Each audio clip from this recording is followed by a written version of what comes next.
Yeah, so I had just been saying, like, buzzing the bubbles in your stomach is one of the things that they do. And I think that was happening to me when I was in college, and things were happening to my best friend, Rachel. Like, she was telling me that she was hearing voices in her head. And this was in the early 1990s and late 80s that she was telling me this. And she would have these extremely long, complicated dreams. And she was also hearing this ticking sound in her closet, like just a click, click, click noise coming from nothing.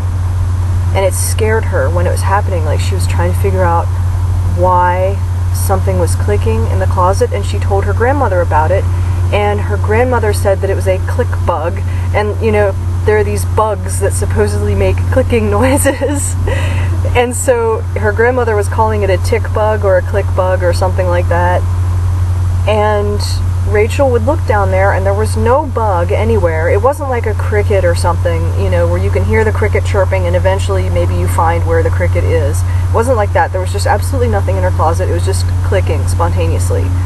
And I have that happen.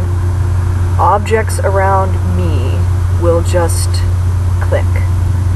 And it has nothing to do with, like, you know, people rationalize this by saying that when a hot object expands and contracts and changes in temperature, it makes things snap, you know. I mean, I know that that can happen, but this is not that. This is like a random object sitting on my desk will suddenly start to go snap, snap, snap. You know, things like that. Things that have no reason whatsoever to be expanding and contracting with heat. Okay, this is also something that happens to other victims.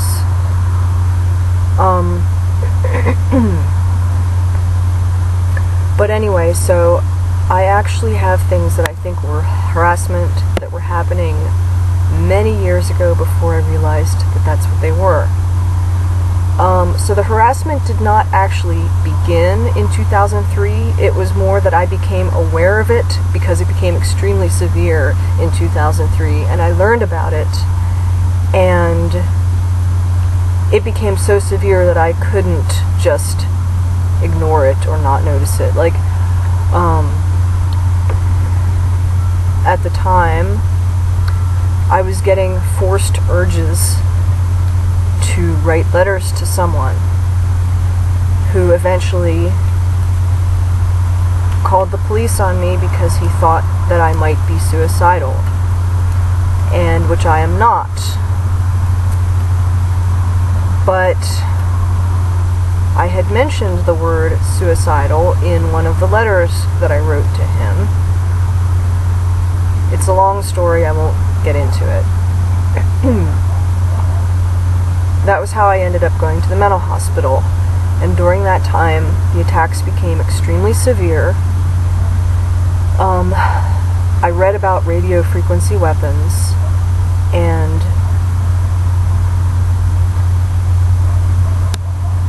that's exactly what I was experiencing. I mean, I would just suddenly, like, I'd be walking across the room in my apartment and suddenly get this, like, burning, stinging feeling in my head and feel like I was going to pass out and vomit for no reason at all. I was absolutely fine, not at all sick.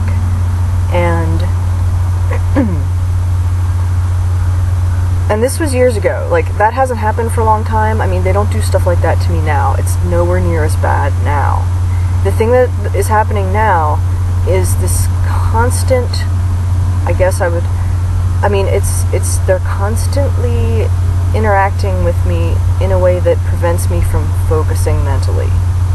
I should be able to silence my mind and what I call muster up the willpower to do something. Like, just decide that I want to do something and do it. And there was a phrase that I used to use, and I can't remember what it was called, you know, gather up my energy or something like that. I can't remember what I used to say, but I guess I'm going on 5 minutes here.